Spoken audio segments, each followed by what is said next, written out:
시청자 여러분 안녕하십니까? 헬로티비 뉴스입니다. 장마가 잠시 소강 상태에 접어들고 수도권 대부분 지역에서는 찜통 더위가 이어지고 있습니다. 20일 인천을 비롯한 수도권 대부분 지역에 폭염주의보가, 서울과 경기 일부에는 올해 첫 폭염경보가 내려졌습니다. 이날 수도권은 낮 최고 기온이 33도까지 오르는 무더운 날씨가 이어졌는데요.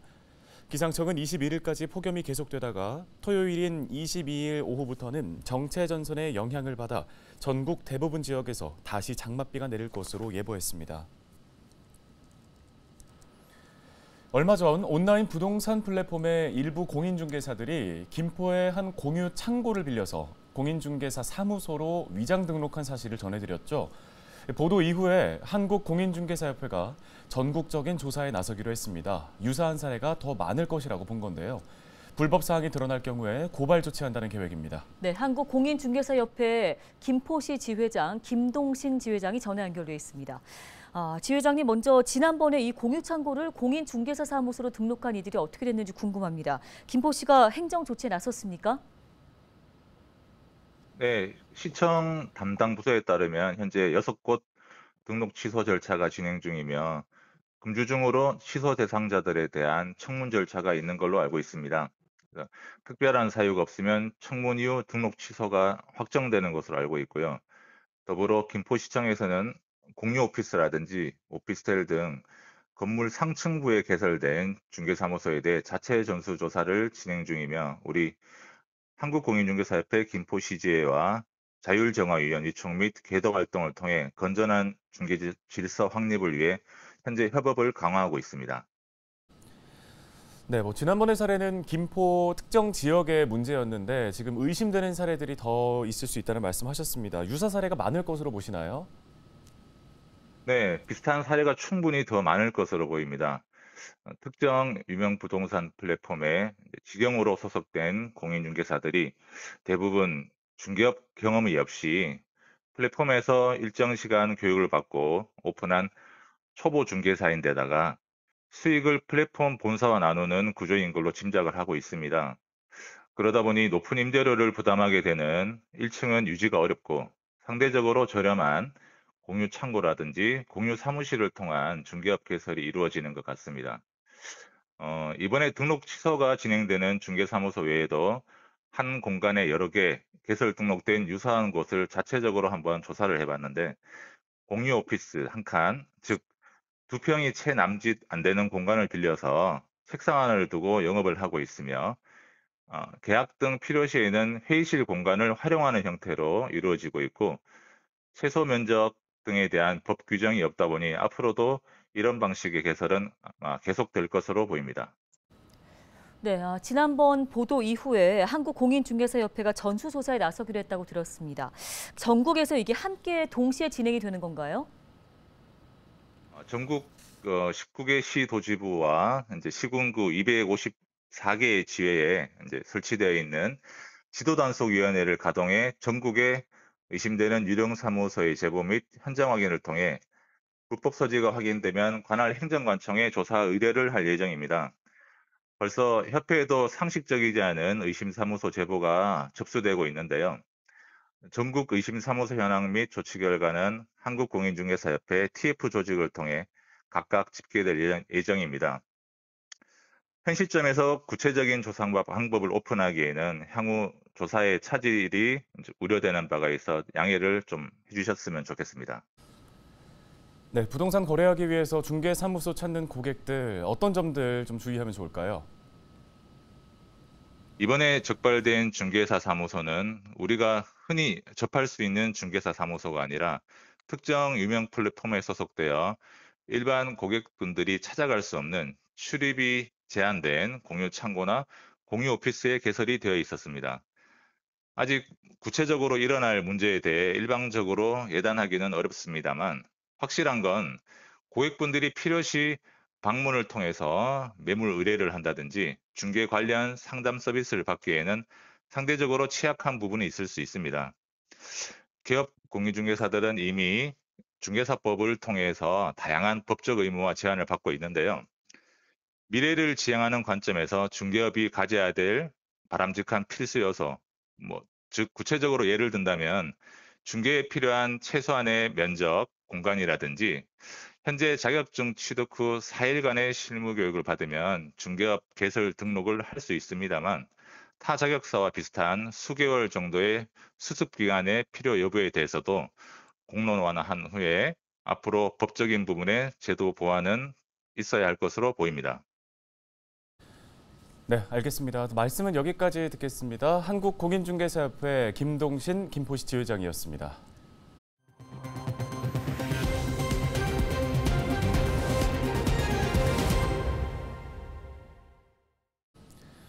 인천시가 오는 8월 도시가스 요금 인상에 이어서 내년에는 수도 요금을 인상하기로 했습니다.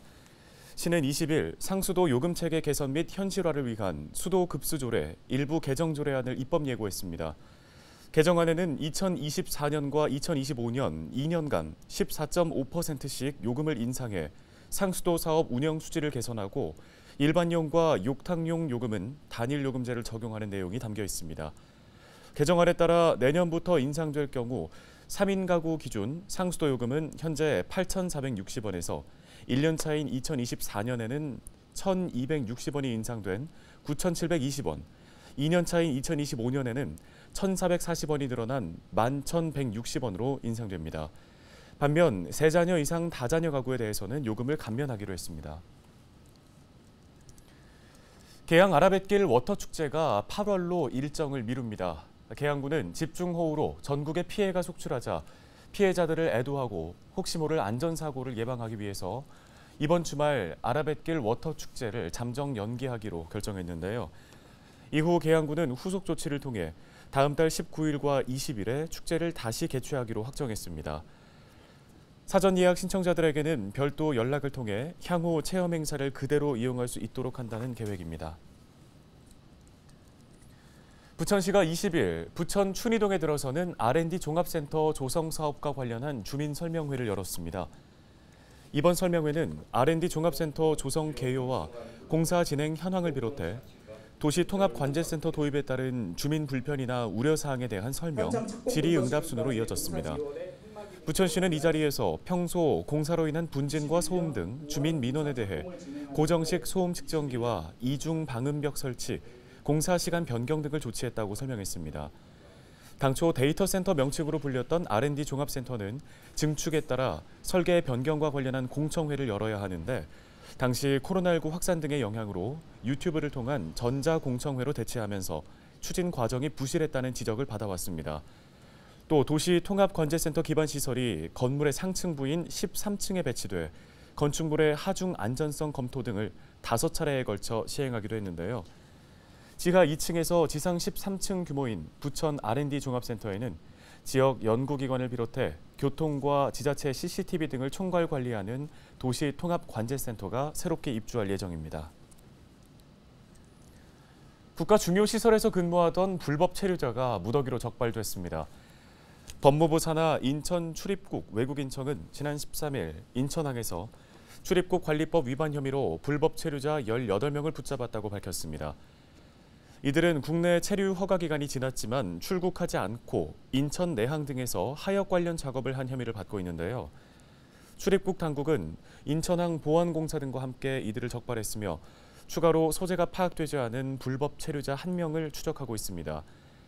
인천항은 국가 중요시설 가급으로 분류돼 내국인도 출입을 하기 위해서는 신분 확인 절차 등을 거쳐야 들어갈 수 있는데요. 하지만 불법 체류자들이 근무자 자격으로 인천항을 자유롭게 출입한 사실이 드러나면서 보안에 구멍이 뚫렸다는 지적이 제기되고 있습니다. 이에 대해 출입국 당국과 인천항만공사 등은 재발 방지 대책을 마련할 방침입니다. 민선 8기 계양구의 1년차 공약 이행 정도를 평가하는 중간 보고회가 열렸습니다. 공약 이행 평가단은 19일 보고회를 열고 계양구의 분과별 공약 사항과 1년간의 추진 사항을 점검했는데요. 평가단은 전체 공약 사항 57개 가운데 재활용 플랫폼 확대를 포함한 3개의 사업은 완료되고 경인 아라뱃길 수변 관광지 조성을 비롯한 54개의 공약 사항은 현재 추진 중인 것으로 확인했습니다. 평가단은 오는 9월 현장 점검을 거쳐 올해 말 민선 8기 공약 사항에 대한 중간 종합평가를 내릴 예정입니다.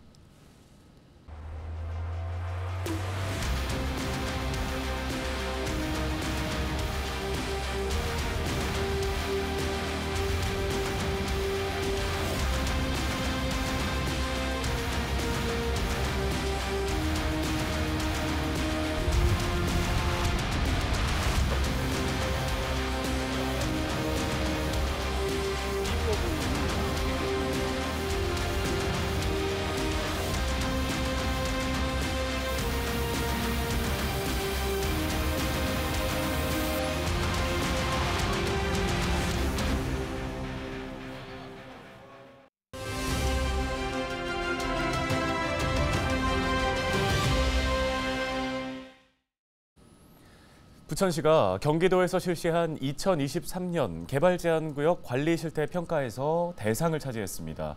그린벨트 내에서 발생할 수 있는 위법 행위를 잘 차단해왔다는 얘기겠죠? 네, 부천시 도시계획과 연결해서 자세한 이야기 들어보겠습니다. 이영빈 주무관 전화 연결돼 있습니다. 주무관님, 먼저 그린벨트 관리라는 게 어떻게 하는 건지 궁금합니다. 또 어떤 부분에서 부천시가 좋은 평가를 받았나요?